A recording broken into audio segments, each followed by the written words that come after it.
ನಮಸ್ಕಾರ. ಈ ವಿಡಿಯೋ ನಾನು ರಿಕ್ವೆಸ್ಟ್ ಮಾಡ್ಕೊತಾರೆ ಇದು ಪ್ಯಾರಾಮೆಡಿಕಲ್ ಮತ್ತು JNM ನರ್ಸಿಂಗ್ ಬೋರ್ಡ್ನವರಿಗೆ. ಸೊ ಈಗಾಗಲೇ ಒಂದು ವಾರ ಆಯಿತು ಪ್ಯಾರಾಮೆಡಿಕಲ್ ಮತ್ತು JNM ನರ್ಸಿಂಗ್ ಅಪ್ಲಿಕೇಶನ್ ಸ್ಟಾರ್ಟ್ ಆಗಿ ಇನ್ನೂವರೆಗೂ ಕೂಡ ಎರಡೂ ಬೋರ್ಡ್ ವತಿಯಿಂದ ಪೇಮೆಂಟ್ ಒಂದು ಗೇಟ್ವೇಯನ್ನು ಇನ್ನೂವರೆಗೆ ಕ್ಲಿಯರ್ ಮಾಡಿಲ್ಲ. ಸೊ ಸಾವಿರಾರು ವಿದ್ಯಾರ್ಥಿಗಳು ಪೇಮೆಂಟಿಂದ ಟೆನ್ಷನಲ್ಲಿದ್ದಾರೆ. ಅಕೌಂಟಿಂದ ದುಡ್ಡು ಕಟ್ ಆಗುತ್ತೆ, ಆದರೆ ಒಂದು ವಾರದ ಮೇಲೆ ಆಯಿತು, ಅದು ಇನ್ನೂವರೆಗೆ ಕ್ಲಿಯರ್ ಆಗ್ತಾ ಇಲ್ಲ.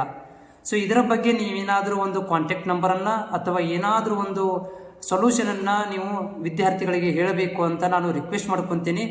JNM ನರ್ಸಿಂಗ್ ಬೋರ್ಡ್ ಮತ್ತು ಪ್ಯಾರಾಮೆಡಿಕಲ್ ಬೋರ್ಡ್ನವರಿಗೆ ಸ್ಪೆಷಲಿ ಪೇಮೆಂಟ್ ಅಂತೂ ಆಗ್ತಾ ಇಲ್ಲ. ಅಪ್ಲಿಕೇಶನ್ ಫಿಲ್ ಆಗ್ತಾ ಇದೆ, ಅಪ್ಲಿಕೇಶನಿಂದ ಯಾವುದೂ ಪ್ರಾಬ್ಲಮ್ ಇಲ್ಲ. ಅಪ್ಲಿಕೇಶನ್ ಸಬ್ಮಿಟ್ ಆಗ್ತಾ ಇದೆ, ಅಪ್ಲಿಕೇಶನ್ ಆಗಿರುವಂಥ ಮೆಸೇಜ್ ಕೂಡ ಬರ್ತಾ ಇದೆ. ಆದರೆ ಪೇಮೆಂಟ್ ಆಪ್ಷನಲ್ಲಿ ತುಂಬಾ ಪ್ರಾಬ್ಲಮ್ ಆಗ್ತಾ ಇದೆ. ಒಂದು ಪೇಮೆಂಟಿಗೆ ನಾವು ಆ ಪೇಮೆಂಟ್ ಮಾಡೋಕ್ಕೆ ಹೋದರೆ ಅದು ಎರರ್ ಅಂತ ಬರುತ್ತೆ, ಇಲ್ಲಾಂದರೆ ಪೇಮೆಂಟ್ ಮಾಡಿದ ಮೇಲೆ ಎರರ್ ಅಂತ ಆಗುತ್ತೆ. ಆಮೇಲೆ ಒಂದು ವಾರ ಆದರೂ ಕೂಡ ಅಮೌಂಟ್ ರೀಪೇಮೆಂಟ್ ಅಂತ ಬರುತ್ತೆ, ಆದರೆ ಸಕ್ಸಸ್ ಅಂತ ಬರ್ತಾ ಇಲ್ಲ. So it is a request. ನಾನು ಬೋರ್ಡಿನವರಲ್ಲಿ ರಿಕ್ವೆಸ್ಟ್ ಮಾಡ್ಕೊತೀನಿ ವಿದ್ಯಾರ್ಥಿಗಳ ಪರವಾಗಿ. ಸೊ ಆದಷ್ಟು 1-2 ದಿನದಲ್ಲಿ ನೀವು ಪೇಮೆಂಟನ್ನು ಕ್ಲಿಯರಿಫೈ ಮಾಡಿರಿ. ಪೇಮೆಂಟ್ ಆಗಿರುವಂಥ ವಿದ್ಯಾರ್ಥಿಗಳು ಬ್ಯಾಂಕ್ ಅಕೌಂಟಿಂದ ದುಡ್ಡು ಕೂಡ ಕಟ್ಟಾಗಿದೆ.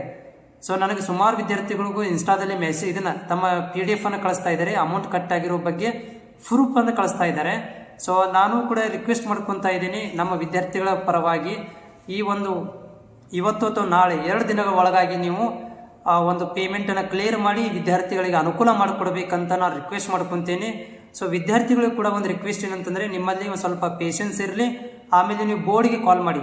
ವೆಬ್ಸೈಟಲ್ಲಿ ಪ್ಯಾರಾಮೆಡಿಕಲ್ ಬೋರ್ಡ್ ವೆಬ್ಸೈಟಲ್ಲಿ ಕಾಂಟ್ಯಾಕ್ಟ್ ನಂಬರ್ ಇದೆ, ಆ ಒಂದು ಕಾಂಟ್ಯಾಕ್ಟ್ ನಂಬರಿಗೆ ನೀವು ಕಾಲ್ ಮಾಡಿರಿ. ಬೆಳಗ್ಗೆ 11 ಗಂಟೆಯಿಂದ 1 ಗಂಟೆ ತನಕ ಅದು ಓಪನ್ ಇರುತ್ತೆ ಕಾಲ್ಸು. ಕಂಟಿನ್ಯೂಸ್ ಕಾಲ್ ಮಾಡ್ತಾ ಇರಿ ಮತ್ತು ನಿಮ್ಮ ಪ್ರಾಬ್ಲಮ್ಗಳನ್ನು ಅವರಿಗೆ ಶೇರ್ ಮಾಡಿ, ಅವರು ಕೂಡ ನಿಮಗೆ ಸಾಲ್ವ್ ಮಾಡಿಕೊಡ್ಲಿಕ್ಕೆ ಪ್ರಯತ್ನ ಕೂಡ ಮಾಡ್ತಾರೆ. ಮತ್ತು ನಿಮ್ಮಲ್ಲಿ ಏನೋ ಡೌಟ್ ಇದ್ದರೆ ನನಗೆ ಕಾಮೆಂಟ್ಸ್ ಮುಖಾಂತರ ತಿಳಿಸಿ. ಮತ್ತು ಈ ವಿಡಿಯೋ ಸ್ಪೆಷಲಿ ನಾನು ಬೋರ್ಡ್ನವರಿಗೆ ರಿಕ್ವೆಸ್ಟ್ ಮಾಡ್ಕೊಂಡಿರೋದು, ಇದನ್ನು ಆದಷ್ಟು ಬೋರ್ಡ್ ತನಕ ರೀಚ್ ಮಾಡಲಿಕ್ಕೆ ಪ್ರಯತ್ನ ಮಾಡಿ. Thank you.